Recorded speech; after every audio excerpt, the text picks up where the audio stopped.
Hello, welcome to another Maker Monday. Today I'm going to be showing you how to use the Cricut cutting machine that we have here in the Makerspace to make custom stickers like this one seen here. This is a logo that I designed for my little sub-brand that I have. So today we're going to go over how to use the Cricut to make stickers like this, and you can also use the Cricut to put little prints onto things like t-shirts and other fabrics.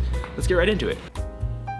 Alright, so first you're going to use the Cricut software, which any of the lab technicians within the Makerspace, we can show you how to use the Cricut software.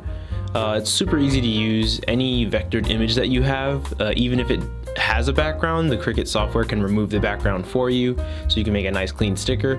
As you see here, I had some preset ones, so I'm using those. But if they did have a background, the Cricut software will just remove the background for me.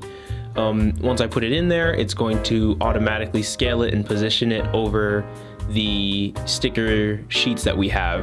In the Makerspace, we have a couple sheets that you can use. You select those, you load it in, and you can start printing out the sticker that you want. Once you're using the Cricut software, it'll show you exactly what you need to do on the actual appliance to start printing out your sticker. So loading in the material, it'll show you how to do that. It'll show you when to press start, and then it'll also tell you when you need to swap tools if need be. The last step is going to be actually removing the sticker from the sticker sheet and then putting it onto whatever you want to put the sticker onto. In my case, the sticker I made had a lot of kind of floating pieces to it, so I used some of the Cricut transfer tape.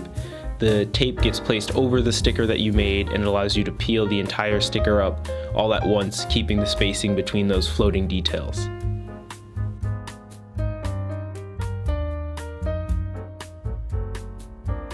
And there you have it, a beautifully applied, custom-made sticker.